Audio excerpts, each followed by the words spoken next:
Lego Insect that looks like a weird biological experiment is a giraffe-necked weevil. They are naturally found in only one place on Earth, the Madagascar, and they live on only one plant type, giraffe beetle trees. If you are wondering why the tree is named giraffe beetle, well, weevils are beetles. You might not know that ladybug, emerald ash borer, and even the fireflies are beetles.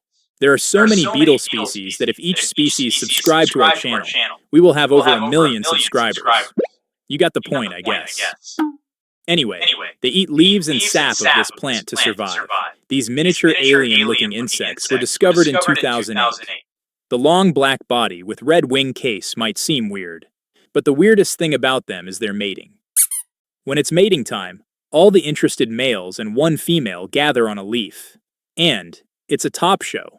By top, I mean they start the competition on the top of the tree.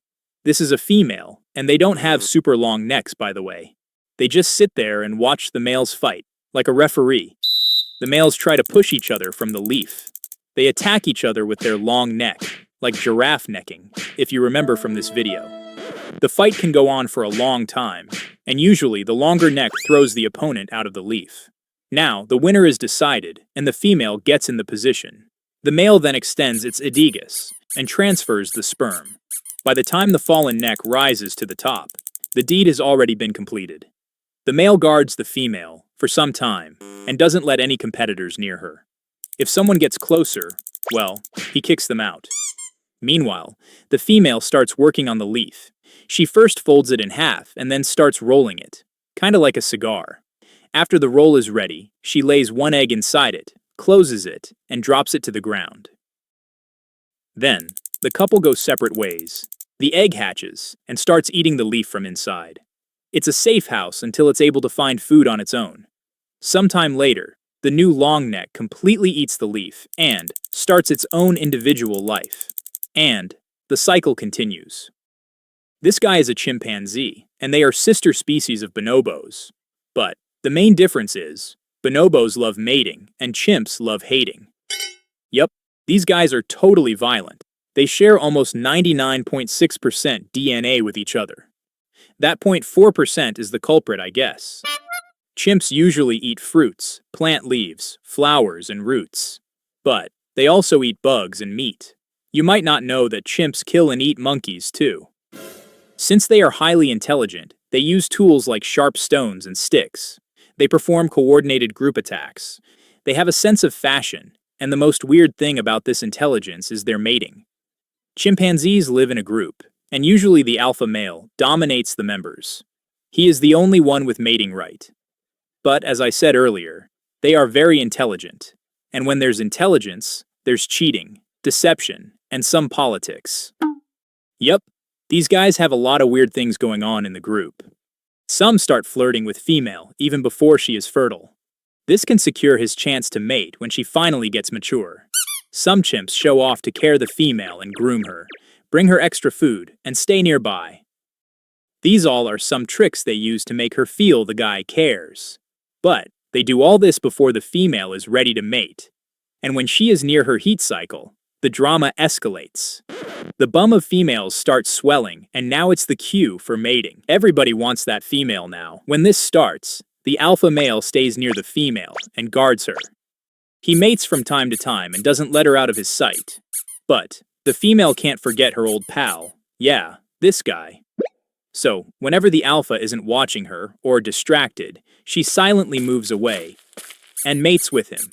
But if the alpha sees that, it's a brutal fight. Sometimes when the female starts feeling the heat, she and the lover move to some secret place and mate there for around a week. That way, it can be safe, and the alpha doesn't find that another male cheated. Not only that, female tries to mate with all the strong guys who have chance of becoming the new alpha too. Why, you may ask? Because the new alpha can kill the kids of previous alpha. But if he thinks the kid is his, well, that's what politics is, I guess. Also, chimps mate just for fun too. They even touch each other and touch themselves, even if they have partners available. They even use tools like sticks, fruits, and plastic bottle. What? Yeah, that comes with intelligence too, I guess. When the kids are born, They stay close to the mother for around 8 years. After that, if it's a female, she usually leaves the group to find a new colony. It's to avoid inbreeding, I think. But the male stays in the same group, and after they reach around 13 years old, the cycle continues. These monkeys, oh my god. Chimpanzee. Come on, disrespect them. This vulture-looking bird is Australian brush turkey, and these guys are the biggest megapode in Australia.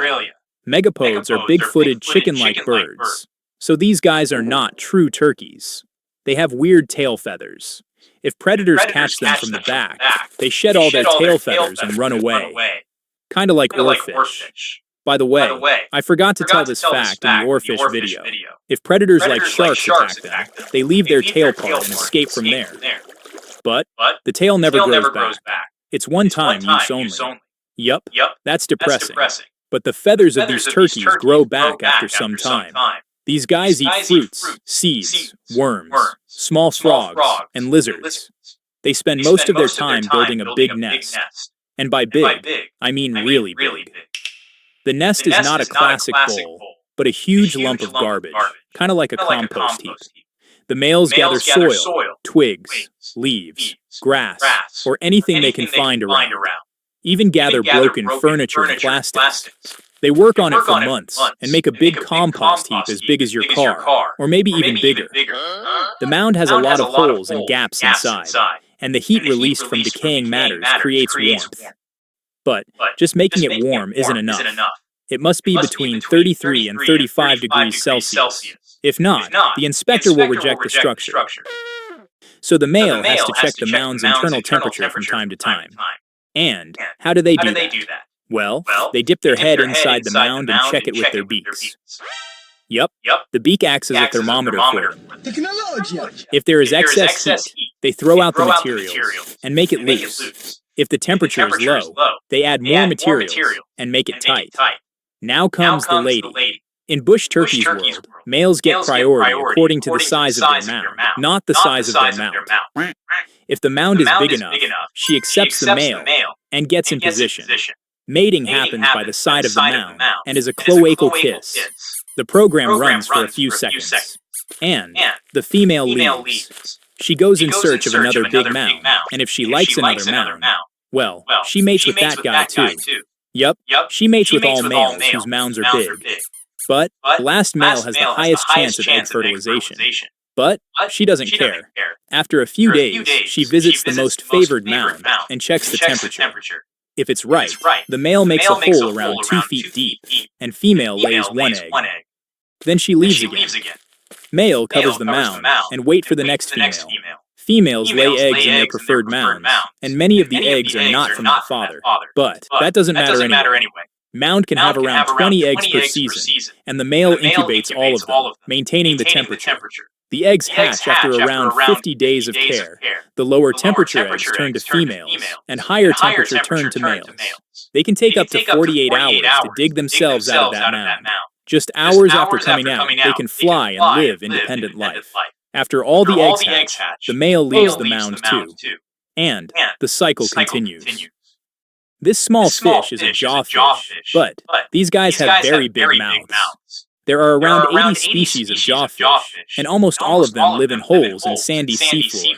If you scuba dive below 10 feet in Atlantic or Pacific Ocean, you can see them poking out of their holes. They live in a colony and kind of look like whack-a-mole. But you can't whack any moles here. Yup, these guys are super fast and can swim backwards to get in their holes. With size of less than 4 inches, they eat crustacean, fish larvae, and plankton. And the weirdest thing about them is their mating. When it's mating time, the male decorates the burrow with shells and colorful stones. In their world, beautiful houses attract the ladies. When an interested female comes nearby, he dances and swims to show his style. He even does this. Yup, and it kinda works. Then he gets back inside his burrow. If the female is impressed, she gets inside the burrow too. Inside the burrow, the female lays over 100 eggs. The male fertilizes all of those eggs with his sperm. Then she leaves. Yup, in this species, females don't care for their eggs. So, male scoops all the eggs and keeps them inside his mouth. He has to maintain the oxygen for the eggs, or they will die. So he rotates them inside the mouth. He even spits them and takes them back to oxygenate them. This gargling runs for around 10 days, and the male doesn't eat during this time. After 10 days, the eggs hatch into small larvae, and the male releases them into the ocean. They drift along the ocean current as planktons. Most of them become food for marine life. Few survivors learn the ropes of life and start building their own burrows. When they turn around 7 months old, the cycle continues. Their mother might not love them, but, as always, I love you guys. Animals, though. What can I say? She's like, what more can I say? Yeah, that's